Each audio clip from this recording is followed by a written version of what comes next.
Abramos, hermanos, la palabra del Señor en el libro de Apocalipsis. Nos encontramos en el capítulo número 18, donde leeremos los versículos que corresponden en la continuación del estudio que estamos desarrollando en este último libro de la Biblia.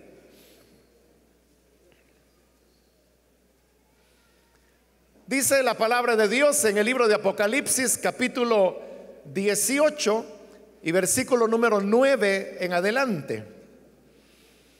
Cuando los reyes de la tierra que cometieron adulterio con ella y compartieron su lujo, vean el humo del fuego que las consume, llorarán de dolor por ella.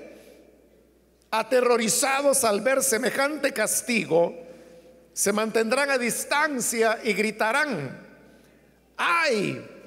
¡Ay de ti, la gran ciudad, Babilonia, ciudad poderosa! Porque en una sola hora ha llegado tu juicio.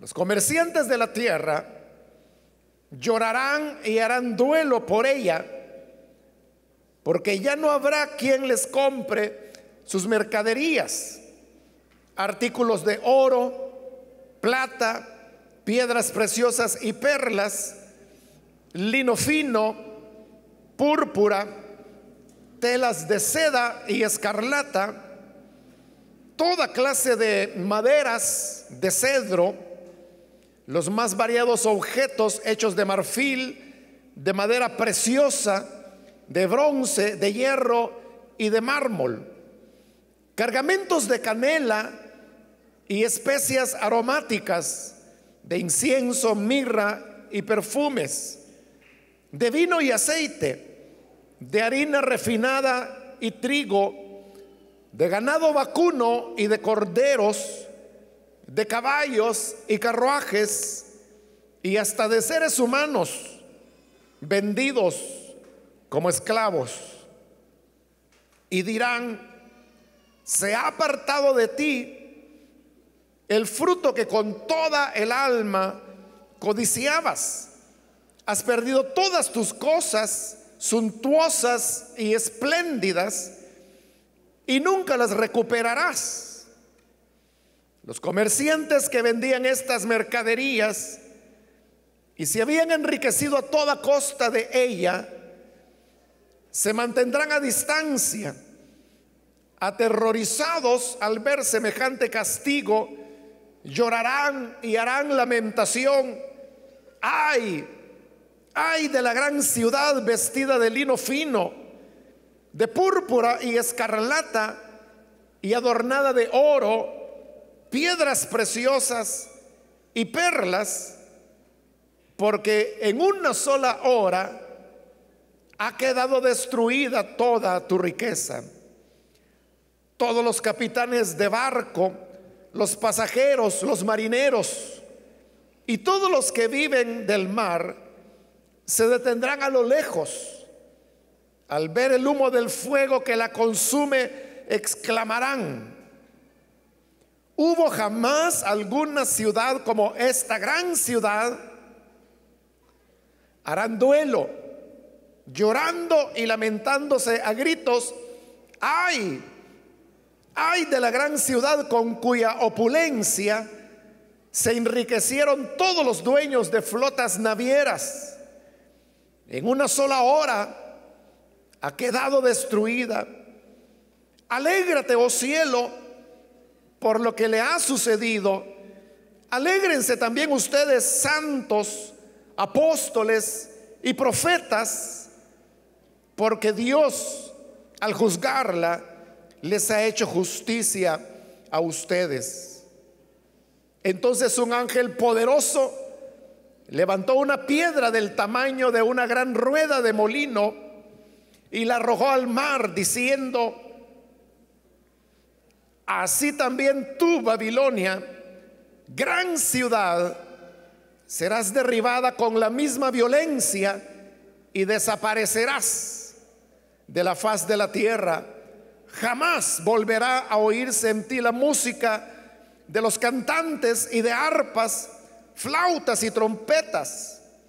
Jamás volverá a hallarse en ti ningún tipo de artesano. Jamás volverá a oírse en ti el ruido de la rueda de molino. Jamás volverá a brillar en ti la luz de ninguna lámpara. Jamás volverá a sentirse en ti el regocijo de las nupcias, porque tus comerciantes eran los magnates del mundo, porque con tus hechicerías engañaste a todas las naciones, porque en ti se halló sangre de profetas y de santos y de todos los que han sido asesinados en la tierra. Amén. Hasta ahí dejamos la lectura. Pueden tomar sus asientos, por favor, hermanos.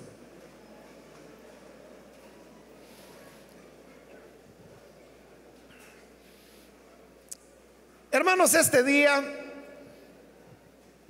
seguimos adelante con este capítulo 18 del libro de Apocalipsis, que es el capítulo donde encontramos el final de la Babilonia comercial. Ya habíamos cubierto la primera parte de este capítulo, que son los primeros 8 versículos, y ahora nos encontramos con esta segunda parte que usted puede ver es bastante extensa. Sin embargo, con una mirada, usted puede notar que se trata fundamentalmente de 3 pequeños poemas. Uno muy pequeño que se encuentra en el versículo 10, el segundo que abarca los versículos 16 y 17, y el tercero que va de los versículos 19 y al 20, esos 2 versículos. Si usted tiene la NBI, usted podrá verlos, como le dije, así de un vistazo, porque la NBI separa lo que es prosa de lo que es verso. La Reina Valera todo lo pone en prosa, pero la NBI hace la diferencia de cuando se trata de una composición en verso, como es un poema, y por eso es que con solo verlo, pues se nota, ¿no?, que ahí están esos 3 poemas muy cortos. Y entre los poemas, lo que tenemos son algunos versículos que están en prosa y que son como paréntesis explicativos que el Apocalipsis hace de lo que se ha mencionado en cada uno de esos pequeños poemas. Ahora, no son poemas comunes y corrientes, sino que ellos pertenecen a un género literario que existía en la época y que recibía el nombre de endecha. Las endechas eran poemas que al mismo tiempo eran cantados, podían tener música o podían ser recitados, pero que se utilizaban con el propósito de lamentar la muerte de una persona.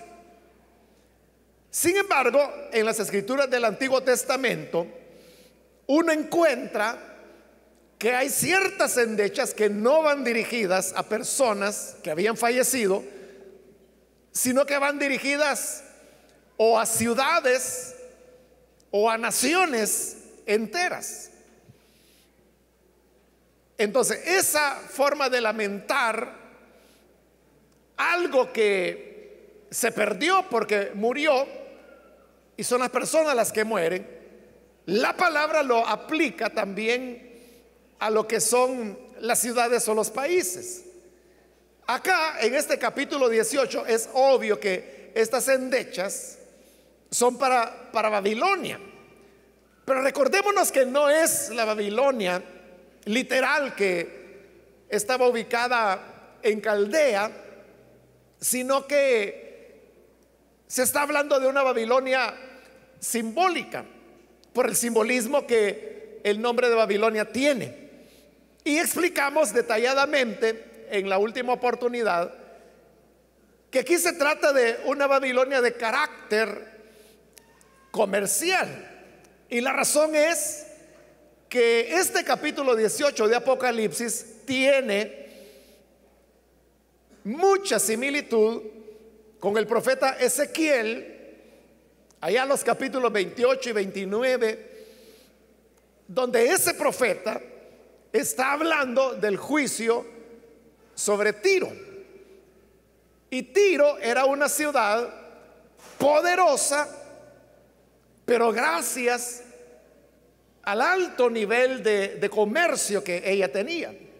Ahora, en los versículos que hemos leído hoy, del 9 hasta el final del capítulo, ahí encontramos todavía más similitudes entre Ezequiel y lo que acá nos presenta el libro de Apocalipsis.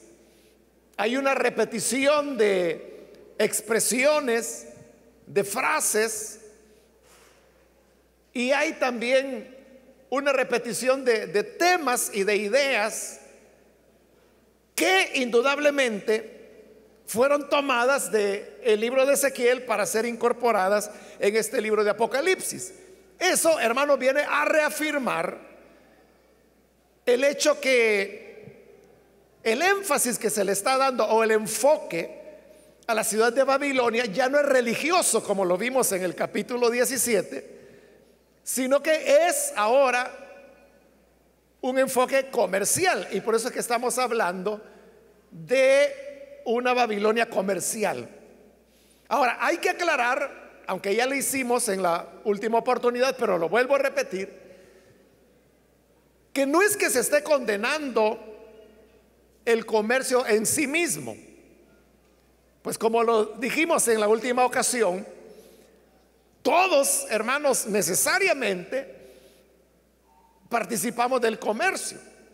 Y no porque seamos vendedores, pero sí porque todos somos compradores.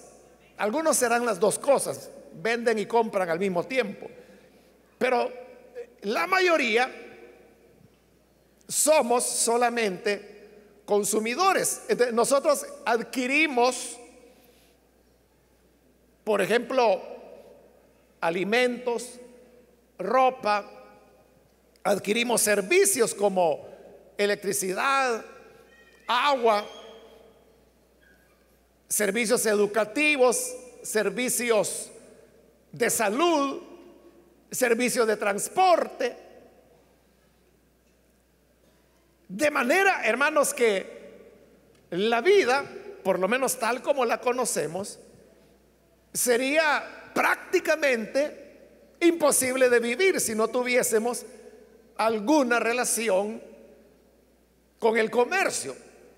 Quizás la manera de hacerlo, hermanos, sería que tuviéramos tierra y que en esa tierra pudiésemos cultivar nuestros alimentos, que allí hubiese agua, que no usáramos electricidad, que no tuviéramos que comprar ropa, sino que nosotros mismos nos la elaboráramos, que en esa tierra pudiésemos tener animales para extraer leche, carne, huevos, etcétera. Esa sería la manera de no tener ninguna participación con el comercio. Pero eso es sumamente difícil. Por eso digo, no es que la Biblia esté condenando el comercio en sí, porque en ese sentido todos estaríamos condenados. Lo que está condenando es la avaricia y los excesos a los cuales el comercio lleva. Y por eso es que en la última oportunidad yo mencioné algunos datos solo para dar alguna ilustración, ¿no?, de las grandes desigualdades que hay en nuestro planeta y de cómo en la actualidad En nuestro tiempo vive el hombre más rico que haya habido en toda la historia de la civilización humana.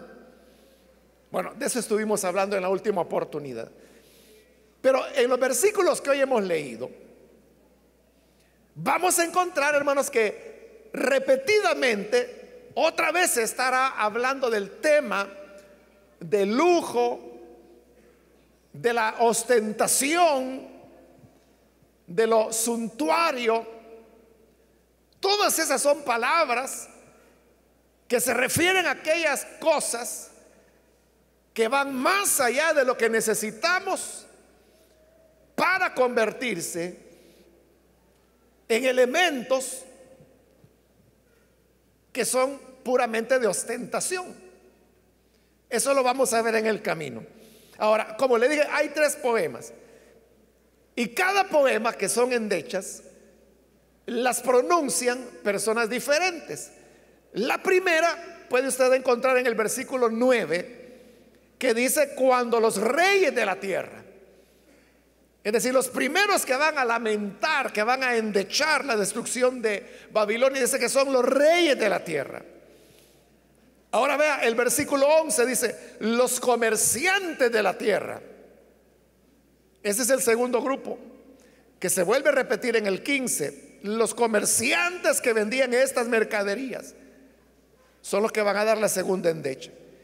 Y luego en el versículo 17, a la mitad, dice: los capitanes de barco son los que van a pronunciar la tercera endecha, que es el versículo 19. El 20, ya vamos a ver que ya no son ellos quienes lo están diciendo, sino que, y tiene otro contenido, ya no es una endecha tampoco.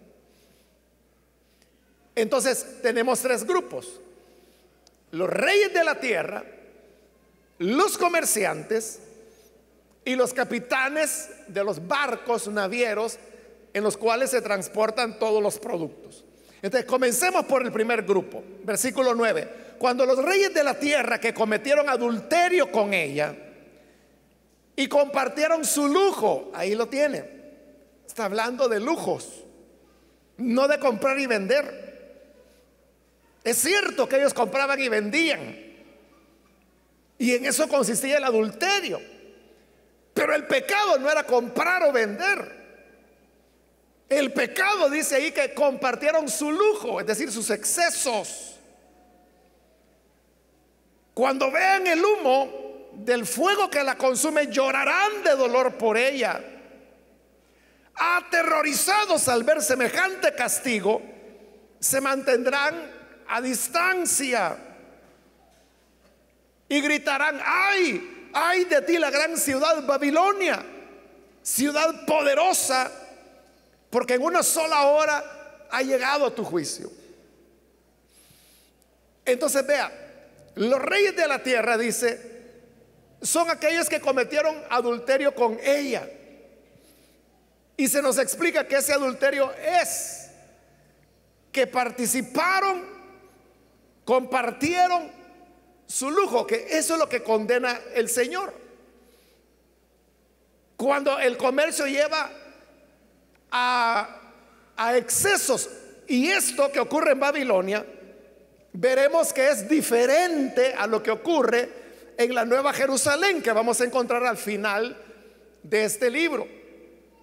Porque vamos a encontrar que la Nueva Jerusalén se describe como una ciudad muy rica, más rica que cualquier otra ciudad que haya habido en toda la historia de la humanidad, pero con una diferencia. Y es que en la Nueva Jerusalén todas las personas comparten igualmente la riqueza de la ciudad. Es decir, la Nueva Jerusalén no es, hermanos, una ciudad en la cual hay riqueza para unas pocas personas, en tanto que otros viven en miserias o apenas sobreviven comiendo salteado. Entonces, esa es la diferencia. Entonces, lo que Dios está condenando es el lujo entendido como expresión del egoísmo humano. Porque para que unas personas puedan disfrutar del lujo, otros tienen que vivir en condiciones verdaderamente inhumanas, porque de otra manera los lujos no se pudieran dar. Eso es lo que el Señor llama el adulterio. Ahora, aunque estos reyes han participado de ese adulterio, dice el versículo 10 que aterrorizados al ver semejante castigo se mantendrán a distancia. Ellos saben que Babilonia está siendo destruida. Recuerde que aquí ya casi estamos, bueno, vamos ya muy cerca del final del Apocalipsis. Entonces, todos los enemigos de Dios están siendo derrotados. Y ahora quien está siendo derrotado es la Babilonia comercial. Ya fue derrotada la Babilonia religiosa en el capítulo 17. Hoy es la Babilonia comercial. Después de esto, lo que viene en el capítulo 19 es la venida del Hijo de Dios. Y del 20 en adelante lo que tenemos es el establecimiento de su reino en la tierra. Entonces, Dios está acabando con los enemigos. Entonces los reyes ven que Babilonia está siendo destruida, pero dice ese versículo 10 que se mantuvieron a distancia. Es decir, ellos estaban viendo, pero a la distancia. Y eso es algo que no solo va a ocurrir con los reyes, ocurrirá con los comerciantes. Vea el versículo 15. Los comerciantes que vendían estas mercaderías y se habían enriquecido a costa de ella, oiga, se mantendrán a distancia. Ahora mire el 17, todos los capitanes, hoy vamos con los capitanes de barco, los pasajeros, los marineros y todos los que viven del mar se detendrán a lo lejos. Es decir, que tanto reyes, comerciantes como capitanes o marineros ven la destrucción de Jerusalén, pero se mantienen a la distancia. ¿Qué quiere decir Apocalipsis con eso de que se mantienen a lo lejos o a la distancia? Es que aunque ellos se han enriquecido por el adulterio de la Babilonia, no quieren ser parte de ella. Es decir que ellos saben que la ruina ha venido, pero ellos no tienen un amor hacia Babilonia, al menos no un amor que les lleve a compartir la suerte de ella, sino que prefieren dejarla sola, que sea destruida. Eso mismo ocurrió con la Babilonia religiosa en el capítulo 17. Porque eso es lo paradójico de la Babilonia religiosa, o la gran prostituta, como le llama la Biblia. ¿Se recuerda quién destruye a la gran prostituta?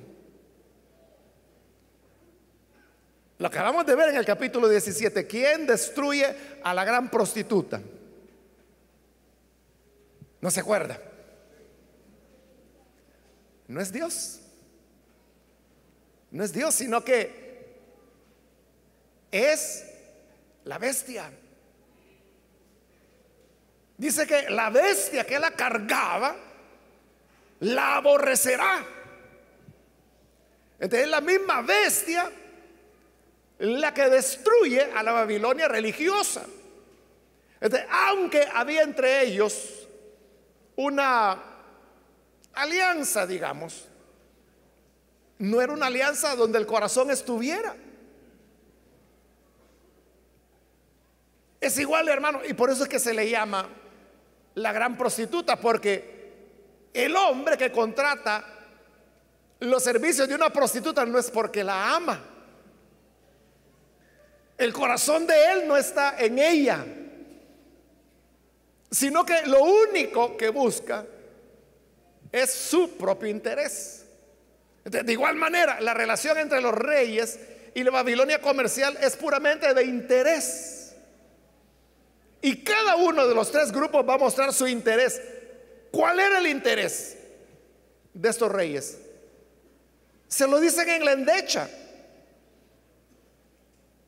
Cuando dice: ay de ti, la gran ciudad Babilonia, ciudad poderosa. Como ellos son reyes, lo que les interesa es el poder.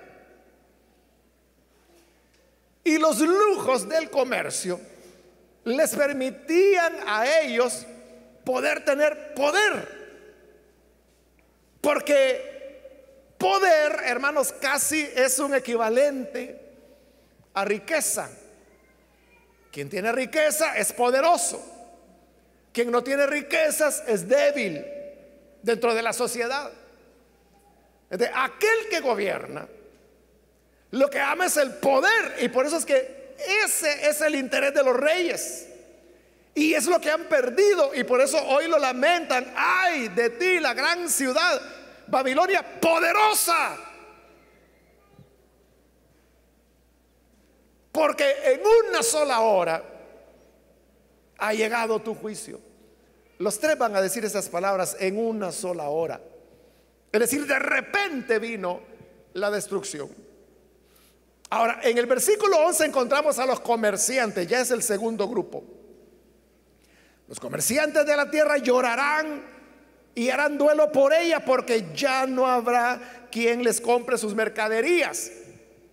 Ahí está, esa es la razón. ¿Cuál es el interés de los mercaderes o comerciantes? Que les compren sus mercaderías. Eso es lo que todo comerciante quiere. Pero como hoy la Babilonia está siendo destruida, entonces ya no habrá quien le compre sus mercaderías. Y ese Apocalipsis presenta aquí una larga lista de esas mercaderías. Dice el versículo 12: artículos de oro, plata, piedras preciosas y perlas, lino fino, púrpura, telas de seda y escarlata, toda clase de maderas de cedro, los más variados objetos hechos de marfil, de madera preciosa, de bronce, de hierro y de mármol. Todas estas cosas que se están mencionando en ese listado eran los productos que en esa época se comerciaban, y se comerciaban hacia Roma, porque Roma no solo era una potencia, un imperio político, sino que también era un imperio económico. Las flotas mercantes de los romanos iban, hermanos, a lugares tan remotos como la India y aún hasta la China. Porque cuando ahí mencionó telas de seda, en esa época solo había un lugar en el planeta donde la seda se producía, y era en China. Y China guardó ese secreto de cómo se producía la seda por milenios. Se considera que ese es el secreto comercial mejor guardado de la civilización humana, hasta que llegó un momento en que lo descubrieron. Y descubrieron que eran los gusanos, que precisamente se llaman de seda, los que producían esa telita, como la araña que produce su tela de araña. Entonces el gusano de seda produce una fibra que era la que tomaban los chinos, y luego iban hilándola hasta que hacían hilos, y luego los tejían, y esa era la seda. Pero eso a la humanidad le tomó milenios poderlo descubrir. Hoy el gusano de seda se sigue haciendo en China, pero también ya lo cultivan los japoneses, los coreanos, los vietnamitas. Ya saben cuál es el secreto comercial. Bien, pero la lista sigue en el versículo 13. Cargamentos de bronce, de hierro, 13 cargamentos de canela, especias aromáticas, incienso, mirra, perfumes, vino, aceite, harina refinada, trigo, ganado vacuno, corderos, caballos, carruajes, que esas eran armas de guerra. El caballo no era, hermanos, para ir a dar una vuelta. El caballo era un instrumento de guerra, igual que los carruajes. Y luego termina diciendo, y hasta seres humanos vendidos como esclavos.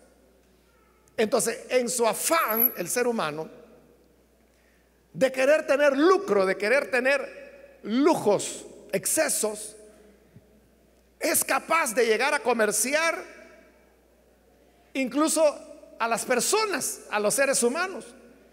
Y eso es lo que los romanos hacían.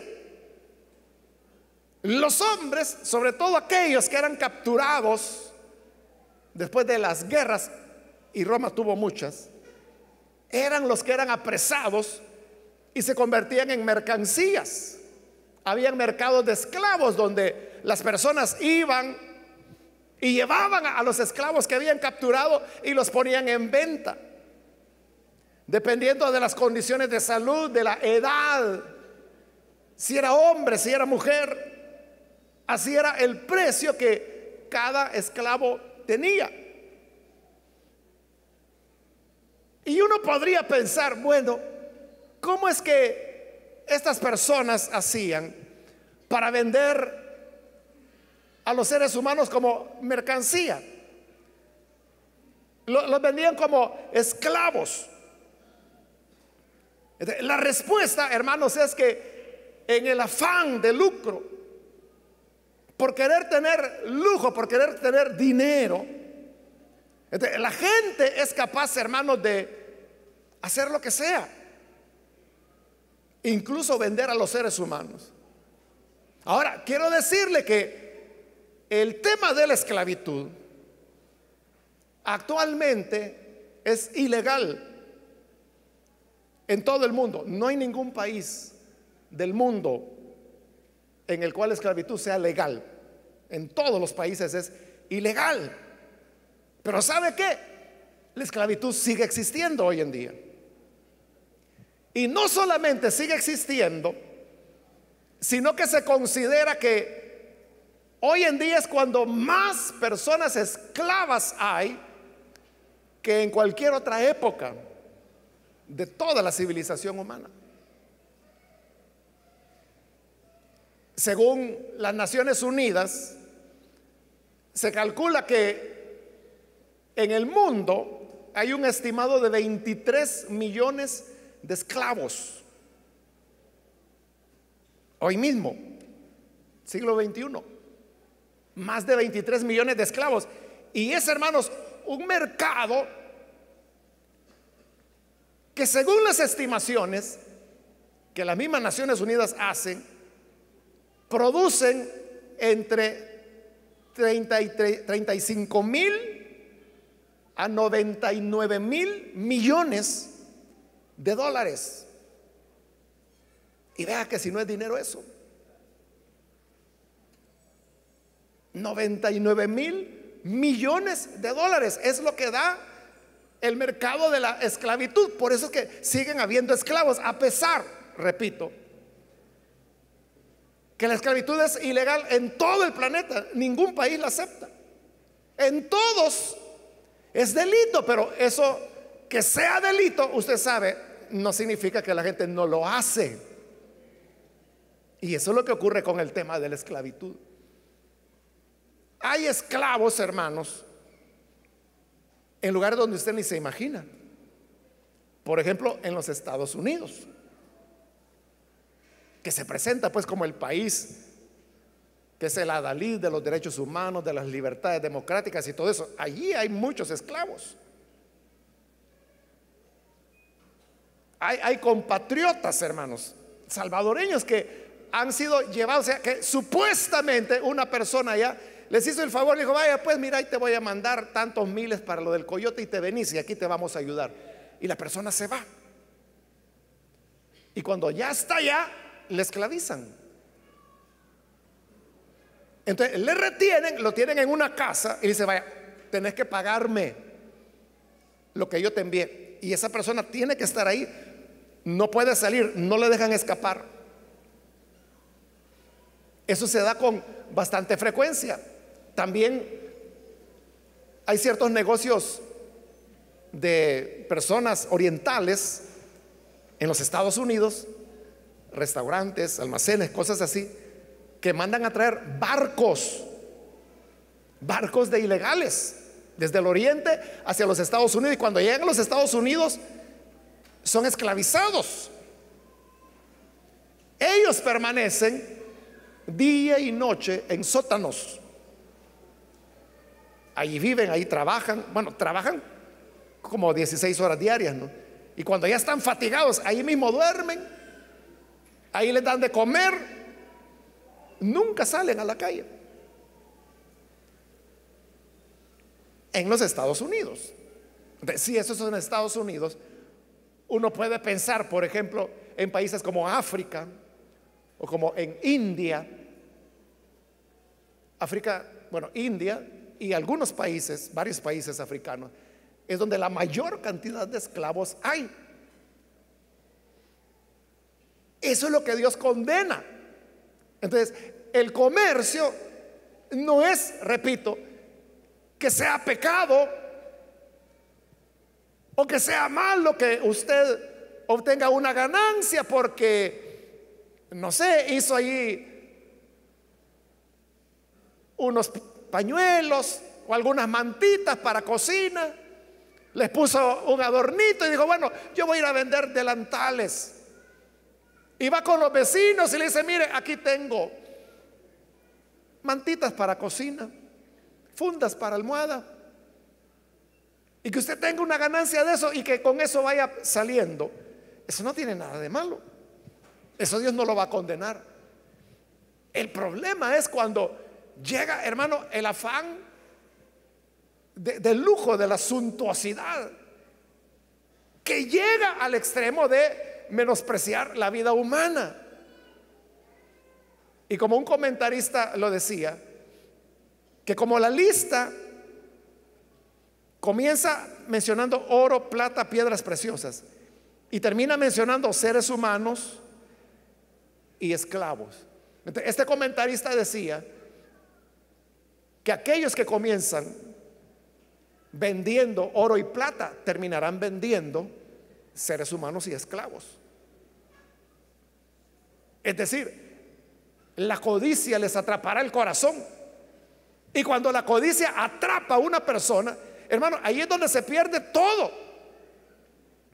La persona es capaz de robar, la persona es capaz de mentir, la persona es capaz de utilizar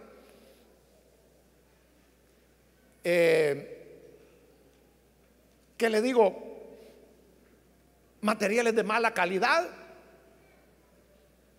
y hacerlos pasar como que si fuera de buena calidad para tener ganancia adicional, etcétera. Eso es lo que Dios condena. Ahora, el versículo 14, hablando de los comerciantes siempre, y dirán, se ha apartado de ti el fruto que con toda el alma codiciabas. ¿Y qué era lo que codiciaba? Dice, has perdido todas tus cosas suntuosas y espléndidas y nunca las recuperarás.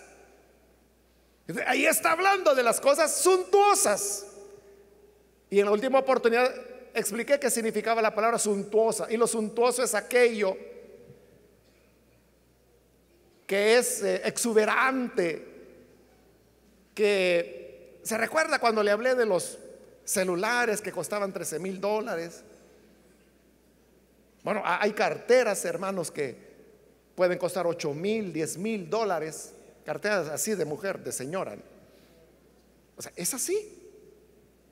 Y usted dice, bueno, pero con eso mejor me compro una casa. Claro, claro, para otra persona significa no solo la casa, significa la vida. Pero como dice que la fruta, el fruto que con todo el alma codiciaba, ¿qué era? Las cosas suntuosas y espléndidas.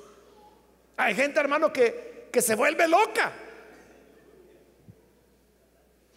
con eso de los lujos, las cosas caras. Un reloj de $1,000 no se lo van a poner. Tiene que ser de 10,000 para arriba. O, ¿qué le digo? Una camisa de $20, $30 la va a agarrar para limpiar en la cocina, ¿no? O sea, va a buscar una de 500, de $800. Y bueno, ¿y usted, y qué tienen? ¿Qué son de oro esas camisas? No, es simplemente la marca. ¿Y la marca qué es? Pues ese papelito que le pegan, o ese símbolo, esa marca que viene grabada a veces en la viñeta. Eso es lo que se paga. Y por eso es que los falsificadores, eso es lo que hacen, que toman cualquier producto y le comienzan a poner una marca diferente. Ese es otro mercado gigantesco, hermano, el de productos falsificados. Versículo 15. Los comerciantes, estamos con ellos todavía, que vendían estas mercaderías y se habían enriquecido a costa de ella, se mantendrán a la distancia, también están lejos, lamentan, pero no se acercan a ayudarla. Hay que ver cómo sale la Babilonia. Llorarán y harán lamentación. ¡Ay! ¡Ay de la gran ciudad vestida de lino fino, de púrpura y escarlata! Porque todo esto, hermanos, es lujo. El lino fino, la púrpura, la escarlata adornada con oro, piedras preciosas y perlas, porque en una sola hora ha quedado destruida toda tu riqueza. Entonces eso es lo que lamentan los comerciantes, que ya no les va a comprar. Y si ya no les va a comprar, entonces ellos ya no van a poder disfrutar también de las cosas suntuosas, ya no van a poder vender esclavos, ya no van a poder vender todo lo que ahí menciona: el oro, las piedras preciosas, las perlas, el lino fino, la púrpura, la escarlata.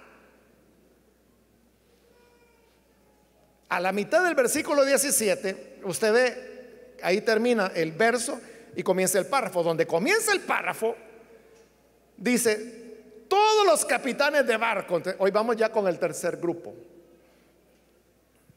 Estos son los capitanes de las navieras que transportaban los productos. Entonces dice: los capitanes de barco, los pasajeros, los marineros y todos los que viven del mar se mantendrán, se detendrán a lo lejos. También ellos no se quieren acercar, están de lejos.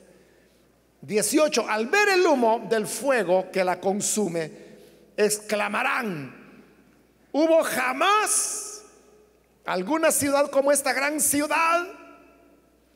Harán duelo llorando y lamentando a gritos: ¡ay! ¡Ay de la gran ciudad, con cuya opulencia! Ahí está otra vez la palabra opulencia. Se enriquecieron todos los dueños de flotas navieras. En una sola hora ha quedado destruida. Le decía que cada grupo ve y lamenta la pérdida de su interés. Los reyes, la pérdida del poder. Los comerciantes, la pérdida de poderle vender artículos de lujo. Y los navieros, ahí lo dice en la endecha, dice: con cuya opulencia, la opulencia de Babilonia, se enriquecieron los dueños de flotas navieras. Entonces, la riqueza de ellos estaba en transportar los artículos que iban y venían en ese comercio que en el caso de Roma era casi global. Como le dije, tan extenso que podía ir en la parte más occidental, como era España, hasta la más oriental, como era China. Todo eso era un mundo de comercio que se hacía a través de las navieras. El puerto más cercano a Roma, habían tres, pero el más cercano y el más usado por eso de la cercanía, era un puerto que se llamaba Ostia. Y según los escritores de la época, ellos escribían que en Ostia nunca paraban los barcos de entrar y salir, de entrar y salir. Todo el tiempo estaban yendo y viniendo, yendo y viniendo. O sea, era un comercio que no terminaba nunca. Semejante, hermanos, a los puertos de hoy en día. En los puertos de hoy en día usted puede ver no un barco entrando y entrando, puede ver docenas de barcos que están entrando y están saliendo todo el tiempo. Entonces, reyes, comerciantes y capitanes de barcos lamentan la destrucción de Jerusalén, pero en medio de todas estas lamentaciones, endechas, cantos fúnebres por la Babilonia, de repente, hermanos, aparece una voz que cambia totalmente. No se nos dice de quién era la voz, pero aparece en el 20, versículo 20, cuando dice: alégrate, oh cielo, por lo que le ha sucedido. Alégrense también ustedes, santos, apóstoles y profetas, porque Dios, al juzgarla, les ha hecho justicia a ustedes. Como le digo, no se nos dice de quién es la voz, pero sí dice a quién está dirigida esas palabras. Y está dirigida, dice, a ustedes, santos, apóstoles, profetas. Entonces vea, mientras los reyes, comerciantes y capitanes lamentan y dicen: ay, ay de la gran ciudad, para el pueblo del Señor es: alégrense por lo que le ha sucedido. Alégrense también ustedes, santos, apóstoles, profetas. Por eso es que a lo largo de este estudio de Apocalipsis, yo lo he dicho repetidas veces, ¿no?, que Apocalipsis es un libro precioso. Es un libro que nos llena de esperanza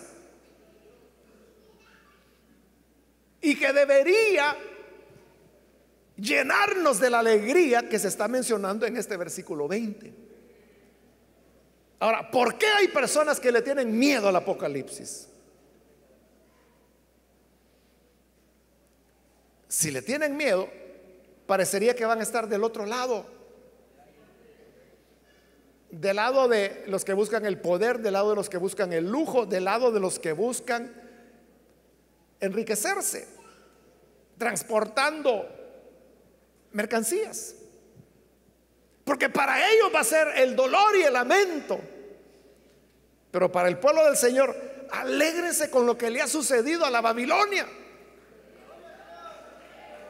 En otras palabras, el que ama el mundo, él es el que va a lamentar.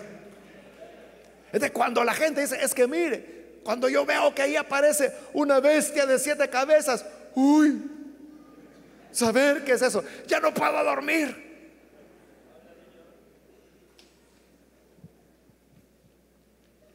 Pero entonces no ha leído. Bueno, si usted ha estado en estos estudios de Apocalipsis, ya sabrá que el Señor va a derrotar a esa bestia. La derrota final ya fue bastante derrotada, pero la derrota final la vamos a ver más adelante en este libro de Apocalipsis. Pero la bestia terminará siendo destruida. Es que ya va a aparecer la bestia, el anticristo, y va a andar sellando en la frente o en la mano, mire, y será ese chip que dicen, porque solo dicen que andan diciendo, porque no existe.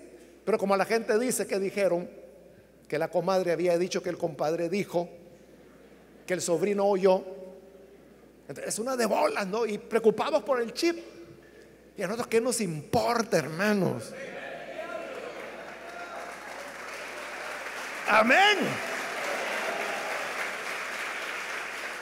Lo que nosotros sabemos es que la bestia será el primero en ser arrojado vivo en el lago de fuego que arde con azufre. Y la derrota de él será la victoria de los santos del Señor.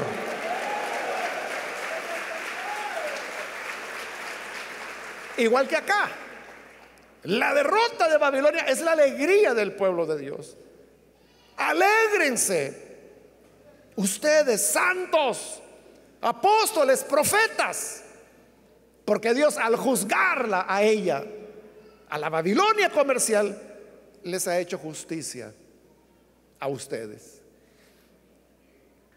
Y luego en el versículo 21 aparece un ángel poderoso, dice, que levantó una piedra del tamaño de una gran rueda de molino.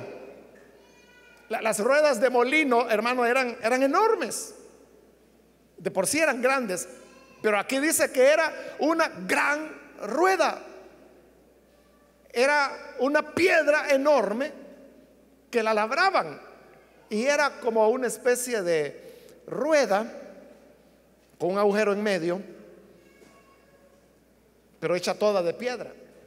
Entonces colocaban el grano en el agujero del centro y esta gran piedra la hacían girar sobre otra piedra. Entonces, el grano que estaba en el agujero del centro, por el movimiento circular de la piedra, hacía que el grano se metiera entre las dos piedras, pero entonces iba pasando entre la gran roca de encima y la de abajo. Entonces eso iba triturando el grano. Entonces cuando ya salía a los alrededores, ya era, hermano, masa. Esos eran los molinos de la época. Entonces, el ángel toma una de esas grandes rocas y dice que la arrojó al mar. ¿Y qué pasa, hermanos, cuando usted toma una piedra y la tira al mar? Se hunde de inmediato. Ya no se diga una gran piedra de molino, ¿no? Se hundiría inmediatamente. Entonces, por eso dice el ángel: así también tú, Babilonia, gran ciudad, serás derribada con la misma violencia y desaparecerás de la faz de la tierra. Usted tira la piedra en el mar, nunca la va a volver a ver, porque se hunde de inmediato. Una piedra pequeña, si estamos hablando de esta, que era una gran piedra de molino. Por eso es que bien dijo el ángel: desaparecerás con violencia. Será el hundimiento de Babilonia. Y luego vienen 5 jamases. En el 22 dice: jamás volverá a oírse en ti la música de los cantantes y de arpas, flautas y trompetas. Porque el comercio de la música, usted sabe que también es un gran negocio, ¿no? Se hacen millonarios, bueno, los que son buenos cantantes, no buenos músicos, y que tienen la manera, pues, de proyectarse, promoverse. Pero cuando la Babilonia comercial sea hundida, jamás, es el primer jamás, volverá a oírse la música de los cantantes. Jamás, dice el segundo, volverá a hallarse en ti ningún tipo de artesano. Que anteriormente se dijo que hacían objetos de bronce, de hierro, de mármol, de marfil, de madera preciosa. Pero toda esa que hoy sería industria, ahí era manufactura en esa época, pero hoy sería industria que produce tantos millones de productos. Jamás, dice, volverán a hallarse en ti. Luego viene el tercer jamás. Volverá a oírse en ti el ruido de la rueda de molino, que en esa época eran bueyes los que le daban vuelta. Hoy son motores. Entonces, los motores de las fábricas, de las industrias, jamás, dice el versículo 22, volverán a oírse. Versículo 23, ahí viene el cuarto: jamás volverá a brillar en ti la luz de ninguna lámpara. Porque cuando al ser humano ya no le alcanzó la luz del día para continuar trabajando y haciendo dinero, entonces inventó la energía eléctrica. El sol se oculta, pero nosotros seguimos con luz para seguir trabajando. Y usted sabe que hay empresas que trabajan las 24 horas. Y hay personas que en este momento o a las 10 de la noche van a entrar a trabajar y van a salir hasta mañana.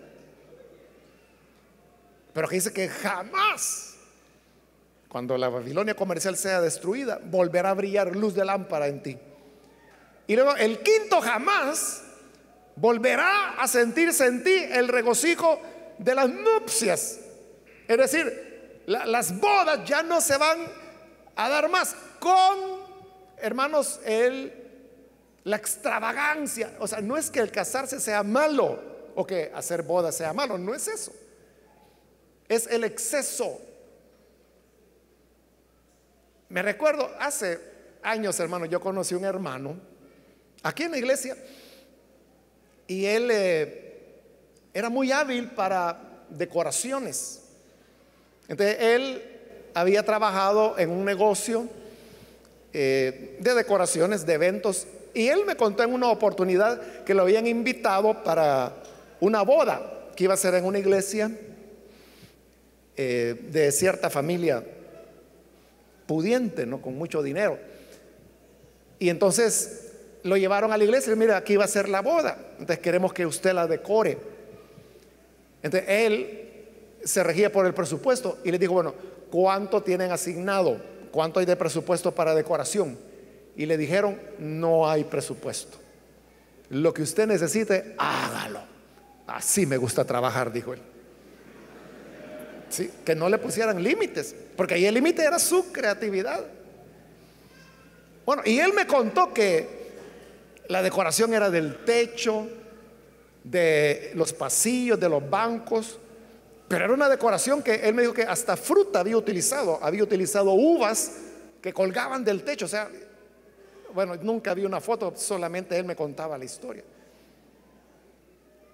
Lo que no recuerdo es cuánto costó, pero eran miles, o sea, era una cantidad exorbitante de dinero. Y lo paradójico, él mismo me lo dijo, y sabe, me dice, hermano, lo que pasó. Bueno, esa fue la decoración. Ahora usted ya se puede imaginar el vestido de la novia, unos $15,000, algo así, ¿no? El vestido del novio, luego que la comida no iba a ser tamales, ¿verdad? Con chocolate. Entonces, gastaron, hermanos, lo que nosotros hubiéramos ocupado para vivir toda la vida, ¿no? Pero me decía, ¿y sabe qué es lo paradójico? Me dice, que esa pareja me dijo, una semana duraron casados. Cuando volvieron de la luna de miel, vinieron ya separados y se divorciaron. Entonces, esa exuberancia es a la que se refiere Apocalipsis cuando dice, jamás volverá a sentirse en ti el regocijo de las nupcias, porque tus comerciantes eran los magnates del mundo, porque con tus hechicerías engañaste a todas las naciones. Entonces son las bodas o nupcias de los magnates, que la cola de la novia tiene como 11 metros de largo. Saber cómo hace la pobre para arrastrar la gran lona detrás que lleva. Pero eso es real, hermano. Eso es real. Existe. Y termina con el versículo 24, porque en ti, en esa Babilonia comercial, se halló sangre de profetas, de santos y de todos los que han sido asesinados en la tierra. No solamente ha habido mártires, sino que dice todos los que han sido asesinados en la tierra. Fue por motivos comerciales. Todas las guerras, hermanos, que ha habido en la historia de la humanidad, todas han sido por motivos económicos. Aún aquellas guerras que se disfrazaban de santas, como cuando la Iglesia Católica lanzó las cruzadas para reconquistar la tierra de Israel, con la excusa de que ahí estaba Jerusalén y que ahí era la tierra donde Jesús había andado y que estaba en manos de los musulmanes. No, hay que reconquistarla. No les importaba Jerusalén, hermano. Menos les importaba si Jesús había caminado ahí o no. Los que les importaba era que de esa manera tenían un puerto de salida para el petróleo del Medio Oriente. Eso es lo que peleaban. Y así ha sido en todas las guerras. Por eso es que todos los asesinados en la tierra es por la Babilonia comercial. ¿Por qué, hermanos, hay asesinatos actualmente como unos 13 diarios en nuestro país? Usted dirá, es por peleas de territorio. Sí, pero ¿para qué quieren el territorio? Solo por decir, aquí mando yo. Bueno, sí, mandan ellos, pero ¿para qué? O sea, son las áreas de control, de extorsión. Es decir, en el fondo lo que están peleando no es el nombre. Lo que están peleando es económico. ¿Y por qué matan a aquel que le pidieron renta y no la pagó y por eso lo matan? Porque lo conocían, porque les caía mal, porque les había quitado a la mujer. No, es por el dinero. Por eso es que todos los asesinatos de la tierra son por la Babilonia comercial. ¿Cómo no nos vamos a alegrar con su destrucción? Amén. Por eso le digo, el Apocalipsis no es una tragedia. Tragedia para el mundo, pero para la iglesia del Señor es un libro de fiesta que nos habla de victoria. Amén. Y de cómo el mal va a terminar. Así que adelante, hermanos, con esperanza, que como lo dice el evangelio, sino que la carta de Juan, el mundo y sus deseos pasan, pero el que hace la voluntad del Señor permanece para siempre. Ese es el mensaje del Apocalipsis. Padre, gracias te damos por cada persona que está aquí al frente, como también aquellos que a través de televisión, radio, internet se están uniendo, Padre, en esta oración que hoy hacemos. Yo te ruego, Padre, que llegues a cada persona para darles un corazón nuevo, una vida nueva, que puedan amarte, servirte, y que tu gracia pueda morar en cada uno de ellos. Bendice, Señor, a tu iglesia y guárdanos de la arrogancia del mundo, de la vanidad de la tierra, para que así podamos ser ricos en buenas obras, ricos en amor al prójimo, y de esta manera cumplir tu voluntad y con tu ley del amor. Por Jesús nuestro Señor lo pedimos. Amén y amén. Bendito sea el Señor.